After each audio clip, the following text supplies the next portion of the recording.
आसान सा टॉपिक है, लेकिन एग्ज़ाम में बहुत ही ज़्यादा इसका एक भाई आता है जिसको हम बोलते हैं वार्षिकी उचन खाता, लेकिन उसको समझने के लिए पहले आपको ये टॉपिक बहुत अच्छे से समझना पड़ेगा। अगर कोई छोड़ के जा रहा है फर्म को, क्या करके जा रहा है? तो भाई छोड़ के जा रहा है तो तुरंत का पैसा हम दे सकते हैं क्या उनको? नहीं, बहुत सारी समस्या आती है। आपने देखा होगा पिछले क्वेश्चन में कुछ अमाउंट रह गया था, हमारे पास पर्याप्त रोकड़ नहीं था, कैश था क्या पर्याप्त नहीं था, तो क्या होता है कि कई अगर साझेदार छोड़ के जाते हैं तो वो पहले से फिक्स होता है कि फलाना तारीख को हम क्या करेंगे, आपके फर्म से छुट्टी ले लेंगे। लेकिन मृत्यु वाले केस में फिक्स नहीं होता है, कब मर जाएंगे कोई ठिकाना है क्या? नहीं। तो अवकाश वाले में पहले से डिसाइडेड रहता है भैया इस तारीख को क्या करेंगे, फर्म को छोड़कर जाएंगे, और उसके पहले हम क्या करते हैं, उस साल के आखिरी में उनका लेना देना तय करते हैं। अब यहाँ पे एक चीज़ और है कि जब भी कोई साझेदार का पैसा फर्म में रह जाता है और वो साझेदार अब छोड़ के जा रहा है तो उसको हम क्या बोलते हैं, उसका ऋण खाता नाम से क्या करते हैं, एक अकाउंट खोल देते हैं। समझ में आ रहा है? एक खाता खोलते हैं जिसमें हम क्या बोलते हैं कि उनके पैसे को आज हमने पकड़ा हुआ है, रखा हुआ है अपने फर्म में, क्योंकि अभी इकट्ठे आपको दे देंगे छोड़ के जा रहे हो तो फर्म में क्या हो जाएगा, फिर पैसे की शॉर्टेज हो जाएगी, पूंजी की क्या हो जाएगी, कमी आ जाएगी, और फिर क्या हो जाएगा, हम नुकसान में आ जाएंगे। इसलिए क्या करते हैं, धीरे धीरे करके उनके पैसे को लौटाते हैं, और ये साल दर साल क्या करते हैं, लौटाते हैं। एक टाइम ऐसा आता है कि उनके सारे पैसे को चुकता करके क्या कर देते हैं, ख़त्म। ठीक है, तो उसी के बारे में आज पढ़ने वाले हैं और सीखेंगे बहुत बढ़िया तरीके से। एक खाता बनाते हैं, छोड़कर जाने वाले साझेदार का खाता कुछ इस प्रकार से बनता है, देखना ध्यान से।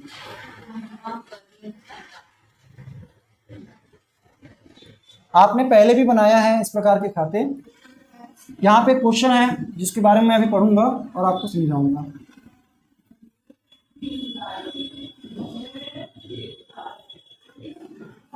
हालांकि इतना लंबा चौड़ा मैं नहीं लिखूंगा, फिर भी अभी फिलहाल के लिए बना रहा हूँ, देखते चलेंगे। क्वेश्चन क्या बोल रहा है हमारे पास,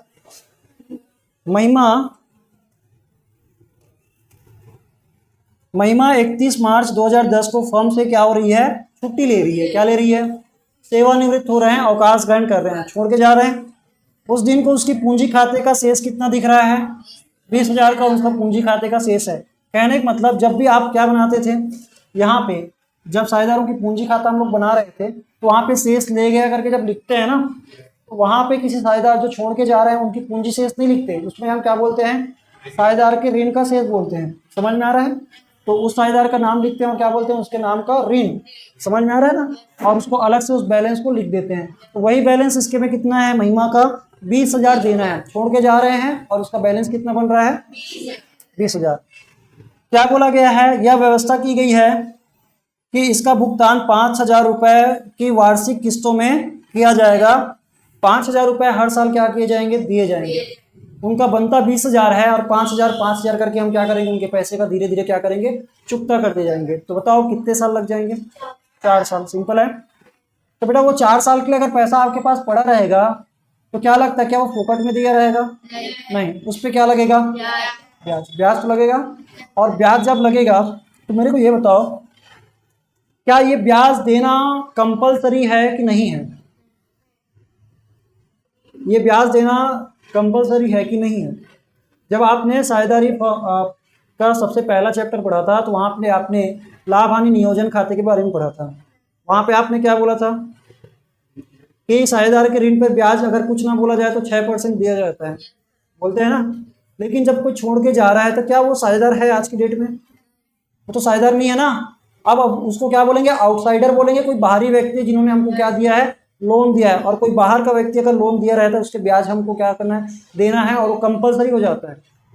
चाहे आप लाभ कमाओ या हानि में रहो, आपको वो ब्याज देना ही देना पड़ेगा। मतलब कोई साझेदार अगर छोड़ के जा रहा है तो उनका पैसा किसी भी हाल में आपको ब्याज का भी देना है, और उनका पैसा जितना उन्होंने बन रहा है, उनका ऋण का बन रहा है, उसको भी आपको क्या करने पड़ेंगे, लौटाने पड़ेंगे। और किस्त का मतलब क्या होता है, किस्त का मतलब क्या होता है, एक समान राशि एक समान टाइम गैप के अंदर क्या किए जाते हैं, लौटाए या दिए या लिए जाते हैं, उसको हम क्या बोलते हैं, किस्त। आपने जब बाइक खरीदने के बारे में सुना होगा, है ना, किस्तों में, इंस्टॉलमेंट में खरीद लो, सुने कि नहीं सुने हैं? तो किस्त का मतलब क्या होता है कि अगर आप इकट्ठा नहीं दे पा रहे हैं पैसा तो आप उसको टुकड़े में करके दे सकते हो, लेकिन टुकड़े में दोगे जरूर, लेकिन जितने पैसे आप नहीं दिए रहोगे उस पर आपको क्या देना पड़ता है, ब्याज। समझ में आ रहा है? फोकट में आपको नहीं देंगे किस्त का सुविधा। तो यहाँ पे बात कर रहे हैं कि 5,000 रुपये आपको सालाना क्या देना है, किस्तों में देना है। साथ ही साथ आपको 5% का हर साल का क्या दिया जाना है, मतलब जो 6,000 छोड़ के जा रहे हैं, महिमा नाम क्या है उनका, लिख देते हैं भाई, महिमा का ऋण खाता। देखो आज हम जो क्वेश्चन बना रहे हैं इसमें जो मैं फॉर्मेट में लिख रहा हूँ ये 4 सालों का इकट्ठे लिख रहा हूँ, लेकिन रियल लाइफ में ऐसा नहीं होता है। हर साल का एक ही खाता बनेगा और उसका शेष अगले साल क्या हो जाता है, ट्रांसफर। लेकिन यहाँ पे हम 4 सालों का इकट्ठे दिखा रहे हैं, लेकिन वो इकट्ठे कभी भी नहीं होता है। हम क्या करते हैं, हर साल का अलग अलग बनाते हैं, लेकिन हमारे पास जगह उतना नहीं रहता, ना ही टाइम रहता है एग्जाम में। हम क्या करते हैं, इकट्ठा ही एक खाते में हर साल का क्या करते हैं, रिकॉर्ड दिखाते हैं। समझ में आ रहा है? चलो, तो यहाँ पे आप क्या लिखते हैं, तिथि, विवरण, राशि या रकम, है ना, तिथि, विवरण और राशि। ठीक है, आप विकलन समाकलन लिख सकते हैं, जैसा भी है। सेम टू सेम यहाँ पे मैं एक और खाता बनाने वाला हूँ और वो है ऋण पर ब्याज, ऋण पर ब्याज खाता। ये किस प्रकार का खाता है, ये एक दायित्व है। ये क्या है, एक,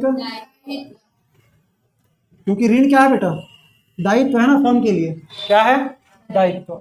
और ऋण पर ब्याज क्या है, नाम मात्र का खाता है जो कि एक खर्चा है। क्या है, अगर ब्याज ऋण पर क्या कर रहे हैं, देंगे ना भाई, क्या करेंगे, देंगे। तो जब जब देंगे तो क्या बोलेंगे, ऋण पर ब्याज देना फर्म के लिए क्या है, खर्चा है। अब यहाँ पे जो पैसा नहीं दिए हैं, आप देखेंगे हमारा जो क्वेश्चन है वो क्या बोल रहा है, इसको थोड़ा आपको डायग्रामेटिकली समझाता हूँ तो समझ में आ जाएगा। पहला उन्होंने बोला है 31 मार्च को 2010 को वो छुट्टी ले रहे हैं, क्या ले रहे हैं, और उस दिन को उनको देना बनता है 20,000 रुपये। क्लियर है? अगले बार हम क्या करते हैं, वो इस दिन छुट्टी ले लिया तो क्या उसके पैसे को देना नहीं बनेगा, देना बनेगा। कितना देना है, लेकिन आज 20,000 नहीं दे रहे हैं। हम क्या कर रहे हैं, अगले साल के 31 मार्च को 2011 को उनको 5,000 रुपये देंगे। क्या देंगे, फिर अगले साल के क्या करेंगे, 31 मार्च को फिर कितना देंगे, 5,000। समझ में आ रहा है कि नहीं आ रहा है? कब देंगे, 2012, फिर 13 को देंगे और फिर ऐसे कर करके हम उनके 20,000 को क्या कर देंगे, पूरा का पूरा पेमेंट कर देंगे। कहने का मतलब यहाँ 5 5, यहाँ पे भी 5 और यहाँ पे भी, हो गया पूरा सेटलमेंट। हमने 4 बराबर भागों में क्या कर दिया, बांट दिया, और ऐसे करके हमने उनको दे दिया। तो क्या हो गया, हमारे पास पैसे के अचानक से शॉर्टेज भी नहीं आया और हमारा काम भी बन गया और उनका काम भी बन गया। बताओ, अगर मान लीजिए आज के आज अगर आपको कोई 1 लाख रुपए दे, क्या आज ही खर्चा कर दोगे? क्या बताओ, धीरे धीरे करते हैं ना। कोई आदमी कमा के इकट्ठा करके रखा भी रहता है तो क्या करता है, धीरे धीरे खर्चा करता है। अगर आज उसको 20,000 मिल भी जाता है तो खर्चा कितना करता है वो, 5,000 का। इसलिए हम क्या कर रहे हैं, धीरे धीरे करके उनको पेमेंट कर रहे हैं। और एक चीज़ और ध्यान रखना, जैसे ही आप पेमेंट करते जाओगे तो आपको ब्याज की राशि जो है कम अमाउंट पे देना पड़ेगा। जैसे आज जो ब्याज देंगे वो किस पे देंगे, अगले बार 5,000 दे देंगे तो 15,000 पड़ेगा। 15,000 का पैसा हम उसका उपयोग करके रखे रहेंगे। कहने का मतलब 1 साल तक उनको पैसा दिए नहीं, तो उस पूरे 1 साल तक उसके 20,000 को हमने क्या किया, यूज़ किया। क्या किया बेटा, यूज। अगर आप यूज़ करोगे तो उस पर क्या लगेगा, ब्याज। ब्याज इन्होंने बता दिया 5%। तो हम यहाँ पे लिखेंगे कैसे, तो सबसे पहले अगले साल के, देखो ये है 2010 का, तो ये 2010 को हम मान लेते हैं वर्ष का अंतिम दिन है। क्या मानेंगे, क्योंकि कुछ बोला नहीं है। तो हमारा क्या होता है, वित्तीय वर्ष हम बोलते हैं ना, क्या होता है हमारा 31 मार्च को क्या होता है, साल का आखिरी दिन होता है। तो हम बोलेंगे इस तारीख को वो छोड़ के गया आखिरी दिन को, इसी दिन चिट्ठा बना होगा, वहां पे क्या दिख रहा होगा, 20,000 का उनका कर्ज दिख रहा होगा, ऋण दिख रहा होगा। अगले साल को भी वो ऋण दिखाई देगा, लेकिन 20,000 से नहीं दिखाई देगा। अब यहाँ पे क्या होगा, एक चीज देखो ध्यान से, इस 20,000 को अगर हमने 31 मार्च को दे दिया होता तो कोई भी ब्याज का लफड़ा नहीं था। लेकिन इस 20,000 को हमने इस दिन ना दे के हमने 1 साल बाद सिर्फ 5,000 दिए, तो कायदे से उस 20,000 पे क्या लगेगा, ब्याज। तो 20,000, जब भी कोई भी दायित्व का शेष होता है वो हमेशा क्रेडिट बैलेंस होता है। तो यहाँ पे हम क्या लिखेंगे, 2010 को अगले 1 जनवरी 1 अप्रैल को, क्या बोलेंगे, 1 अप्रैल को क्या लिखेंगे, शेष लाया गया। चिट्ठे से देख देख के लिखेंगे ना, क्या लिखेंगे, शेष लाया गया। कितना लिखेंगे, 20,000। बात समझ में आ गया। अब इसके बाद इस पे ब्याज लगेगी, तो ब्याज लगने से दायित्व तो बढ़ेगा कि कम होगा? अगर दिए नहीं रहोगे तो क्या होगा, बढ़ेगा। जैसे आपके बैंक में आपको ब्याज मिलता है तो आपके खाते में जुड़ के आता है कि नहीं आता है? आज इनके खाते में भले 20,000 है, जब ब्याज देना पड़ेगा तो इसके खाते में क्या करना पड़ेगा, ब्याज की राशि को जोड़ना पड़ेगा। जोड़ना है मतलब इसी साइड क्रेडिट करना पड़ेगा। एंट्री क्या होगी, तो एंट्री इसकी क्या होगी, जब भी हम कोई ब्याज किसी को देना है और दिए नहीं है, एंट्री क्या होती है, साल के आखिरी में करेंगे। तो हम क्या बोलेंगे, 31 मार्च को 2011 को 31 मार्च को साल के आखिरी रहेगा, साल का शुरू दिन है, उस दिन हमने शेष ले लाया गया लिखे। अब साल के आखिरी दिन को क्या बोलेंगे, एक रिकॉर्ड करेंगे, एंट्री करेंगे, और वो क्या होगा, पहला हम बोलेंगे कि ब्याज देना है। ब्याज कैसे देंगे, तो बोलेंगे ब्याज देना हमारे लिए खर्चा है। क्या है, खर्चा, और खर्चा हमेशा डेबिट होता है, तो हम यहाँ बोलेंगे ऋण पर ब्याज। क्या बोलेंगे, ऋण पर ब्याज खाता। विकलन करेंगे, देना किनको है, देना किनको है, महिमा को देना है। दे देते तो यहाँ पे रोकड़ खाता आता, नहीं दिए तो क्या आएगा, पहले ड्यू करते हैं। क्या करते हैं बेटा, ड्यू। ड्यू का मतलब क्या होता है, इस तारीख को दे देना था। समझ में आ रहा है, जैसे बिजली बिल का ड्यू डेट आता है कि नहीं आता है, फलाने तारीख को आपको क्या करना है, बिल का पेमेंट करना है, वो ड्यू डेट होता है, पहले से निर्धारित तिथि होती है। आपको पता है कि इस तारीख को क्या हो जाना चाहिए था, ब्याज का राशि दे देना है। तो ऋण पर ब्याज हम लोग ना अक्रूवल बेसिस फॉलो करते हैं, पैसा आए या जाए उससे हमको लेना देना नहीं है। जिस दिन कोई ट्रांजैक्शन हो गया उसी दिन हम क्या करते हैं, उसको रिकॉर्ड करते हैं, कोई इवेंट को रिकॉर्ड करते हैं। तो पैसे बाद में आ जा रहे हैं उस टाइम पे देखा जाएगा। अभी क्या करेंगे, ऋण पर ब्याज विकलन करेंगे, और महिमा का ऋण खाता, क्योंकि देना जिनको है, दायित्व तो बढ़ाना है, तो क्या करेंगे, क्रेडिट। तो यहाँ पे क्या लिखेंगे, महिमा का ऋण खाता। समझ में आ रहा है। तो कितना बनेगा ब्याज, तो 20,000 का 5% निकालो, 1,000 कितना होगा। तो यहाँ पे लिख लेते हैं ब्याज, क्या लिखेंगे, ऋण पर ब्याज। महिमा के खाते में,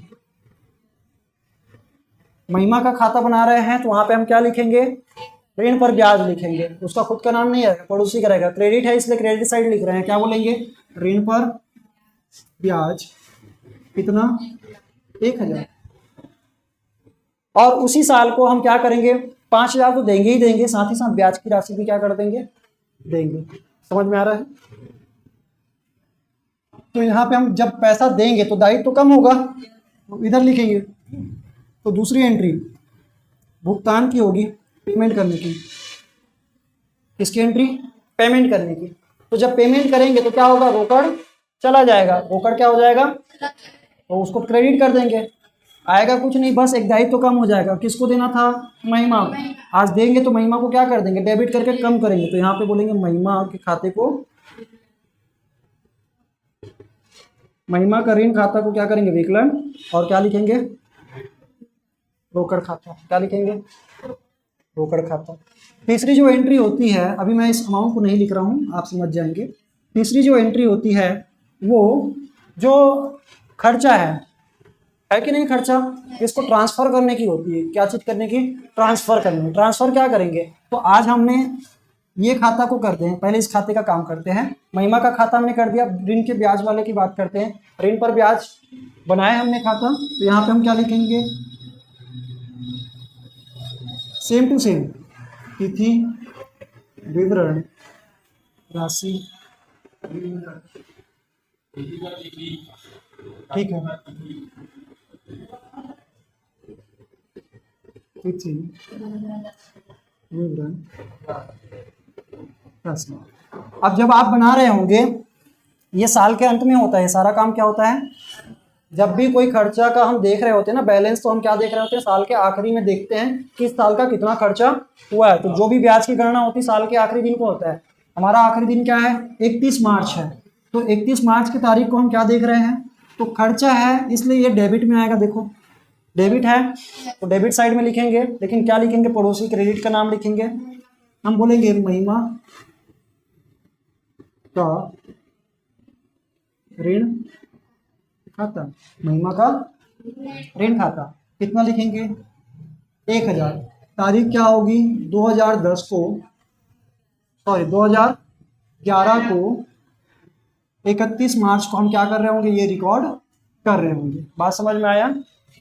अब तीसरी जो एंट्री है, देखो दूसरी एंट्री यहाँ पे क्या है, महिमा को क्या दिए, रोकड़ दिए। कितना रोकड़ देंगे, तो बेटा 5000 तो देंगे ही देंगे, साथ में ये ब्याज का भी पैसा देंगे। समझ में आ रहा है। तो 5000 प्लस 1000 कितना हो जाएगा 6000। तो हम यहाँ पे बोलेंगे रोकड़ कम होगा, रोकड़ खाता हम बना नहीं रहे हैं, महिमा का ऋण खाता बनाए हैं, तो इसको डेबिट करेंगे। डेबिट मतलब इधर, लेकिन लिखेंगे क्या, पड़ोसी रोकड़ का नाम कितना, ये आया कैसे, 5000 जो किस्त का राशि था, साथ ही साथ ब्याज की राशि, पहले ड्यू किए फिर पेमेंट किए, ड्यू किए पेमेंट किए। अब ये कौन सी तारीख को होगा, तो ये 2011 को 31 मार्च को, साल के आखिरी दिन को ये उन्होंने बोला है। हर साल 31 मार्च को क्या कर रहे हैं, पेमेंट कर रहे हैं 5000 किस्त का, साथ ही साथ क्या देंगे, ब्याज की राशि। आप बताएंगे इस साल का तो हो गया पूरा लेन देन खत्म, हो गया कि नहीं हो गया, हो गया। बैलेंस करेंगे, क्या करेंगे, और यहाँ पे भी इसका क्या करेंगे, कुछ और आने वाला नहीं है, इसका भी क्या कर देंगे, बैलेंस। वो तीसरी एंट्री के बारे में बता रहा हूँ। तीसरी एंट्री क्या होता है कि देखो बेटा, आपने इनका भी कहीं एंट्री करना है, रोकड़ खाते में चला जाएगा। ये इसका हमने दोनों काम कर दिया, इसका काम अभी नहीं हुआ है, तो इसका हमने खाता बनाया है, तो इसको क्या करेंगे, ट्रांसफर। क्या करेंगे, तलपट बनाते हैं ना, तलपट बनाते कि नहीं बनाते हैं, तो हर एक खाते का वहाँ पे नाम लिखा जाएगा, तो इसका भी नाम लिखेंगे, और उसका डेबिट बैलेंस होगा, उसको कहाँ ट्रांसफर कर रहे होंगे, लाभ हानि खाते में। कहाँ ट्रांसफर कर रहे होंगे, तो यहाँ पे महिमा का ऋण क्या है, ब्याज खर्चा है, खर्चे को ट्रांसफर करेंगे, तो इसको क्या करेंगे, डेबिट है तो क्रेडिट करेंगे, तो यहाँ पे लिखेंगे लाभ हानि खाता, और क्या लिखेंगे, ऋण पर ब्याज। तो ऋण पर ब्याज का हमने खाता बना रखा है, तो इसमें हम लिखेंगे क्रेडिट साइड, लेकिन लिखेंगे क्या, लाभ हानि खाता, और कितना 1000। और ये कब ट्रांसफर कर रहे होंगे, इसी साल को 31 मार्च को। इसका कभी भी शेष ले गया लाया गया नहीं होता है। क्यों नहीं होता है, क्योंकि ये नाम मात्र के खाता है। कैसा खाता है, नाम मात्र के खाते में खर्चे और फायदे को कभी भी हम ट्रांसफर नहीं करते हैं, संपत्तियों और दायित्वों को ही करते हैं। समझ में आ रहा है कि नहीं आ रहा है। तो इस तरह से हमारा यहाँ पे ये 3 एंट्री होगी, और इतने में ही आपको सारा कुछ बन जाएगा। अब यहाँ पे देखोगे तो इधर कितना है 21000, इधर कितना है, लेकिन लिख देंगे 21000। अब यहाँ पे शेष ले गया, क्या पूरे के पूरे उनको पेमेंट हो गया, क्या नहीं हुआ है, तो यहाँ पे बच गया ना कितना 15000। यही तो मैं बता रहा था आपको कि हर साल का 15000। 15000 पे अगले साल के लिए क्या लगेगा, ब्याज। इसको लिखेंगे, कब लिखेंगे, इसी 31 तारीख को शेष ले गए, क्या लिखेंगे, और अगले साल देखो कायदे से ये एक साल में सिर्फ इतनी ही क्या बनेगा, खाता बनेगा। समझ में आ रहा है। लेकिन हम इसको क्या कर रहे हैं, इकट्ठे दिखा रहे हैं, इसलिए अगले साल को भी इसी वाले में आगे कंटिन्यू जोड़ देंगे, और ये बैलेंस यहाँ पे नजर आएगा। क्या लिखेंगे, शेष। आपको ये तो पता होगा ना, ये भले बैलेंस इधर दिख रहा है, लेकिन है किसका, दायित्व का बैलेंस। बस यहाँ कम पड़ा था, उसको दिखाने के पर्पज। आखिरकार कहाँ आ जाएगा अगले बार, 15000 क्रेडिट में आ गया। अभी दायित्व तो कितने की है, 15000 की। अब इस 15000 के राशि पे क्या देना पड़ेगा आपको, 5% का ब्याज। फिर ब्याज लगाओगे तो ये राशि क्या होगी, बढ़ेगी। ये कब लिखेंगे, 2011 को 1 अप्रैल, अगले ही दिन, जस्ट अगले दिन, 31 मार्च के बाद अगला 1 अप्रैल। और इस साल के आखिरी 2012 में आएगा। कब आएगा, 2012 में। तो 2012 में आप रिकॉर्ड कर रहे हो क्या, ऋण पर ब्याज, फिर महिमा का ऋण खाता, तो वही फिर बोलेंगे 31 मार्च। बात समझ में आ रहा है। और इसके बाद हम क्या करेंगे, यहाँ पे लिखेंगे ऋण पर ब्याज कितना, आप बोलेंगे 15000 पे, आप यहाँ पे भी कर सकते हैं 20000 पे 5% दिखा देंगे ना, वर्किंग कोई दिक्कत नहीं है। तो इसका 5% निकालोगे तो कितना हो जाएगा, 750। मतलब 5000 देंगे और उसके साथ 750 और देंगे, तो कितना हो जाएगा, आज रोकड़ जब देंगे तो 2012 को दे रहे होंगे, 31 मार्च को दे रहे होंगे, साल के आखिरी दिन को। उन्होंने बोला है हर साल क्या दिया जाता है, 31 मार्च को दिया जाता है, तो यहाँ पे 31 मार्च को देंगे। पिछला मार्च कब आया था, 2011 में, 2012 में देंगे। कितना देंगे, 5,000 देंगे प्लस 700 ब्याज का देंगे। तो यहाँ पे हम लिख देते हैं क्या, रोकड़ खाता। समझ में आया? तो यहाँ कितना देंगे, 5,750। तो यहाँ पे शेष कितना निकलेगा, टोटल आ रहा है 15,750। तो 15,750 में ये कम कर दोगे तो 10,000 आ जाएंगे। ऐसे करके 2 साल और चलेगा और उसमें क्या हो जाएगा, पूरा पेमेंट हो जाएगा। बात समझ में आ गया? बस ये चीज़ें आपको ध्यान में रखना, डेट को सही सही लिखना है, अमाउंट की कैलकुलेशन आपको सही से करना है। प्रैक्टिस से आएगी, ऐसे भले देखने में इजी है लेकिन ये आपको कहाँ लिखना है, कई बार कंफ्यूज हो जाते हैं। ठीक इसी तरह से इस वाले खाते का हम यहाँ पे क्या लिखेंगे, बैलेंस लिखेंगे। 2012 को 31 मार्च का, 2012 को 31 मार्च का जो खर्चा है उसको क्या करेंगे, ड्यू किए थे ना, तो यहाँ पे क्या बोलेंगे, ऋण पर ब्याज और महिमा का ऋण खाता। तो यहाँ पे लिखेंगे महिमा का ऋण खाता कितना, 750। और इसको फिर ट्रांसफर कर देंगे, कहाँ ट्रांसफर कर देंगे, लाभ हानि खाते में। क्लियर है? इसमें कुछ है नहीं, फालतू का है। अब यहाँ पे मैं बोल रहा हूँ 2012 को ही 31। आपके बुक में ये नहीं दिया गया है, आपको सिर्फ क्या दिया गया है, महिमा का ऋण खाता बताया गया है। इसको नहीं बनाना है, लेकिन मैं आपको पूरा बता रहा हूँ। बुक ने आपको छोटा सा दिया है, समझ में आ रहा है, लेकिन आगे का पार्ट छोड़ रहा हूँ क्योंकि ये कंटिन्यू इसी तरह से क्या होगा, रिपीट हो रहा है। बात समझ में आया?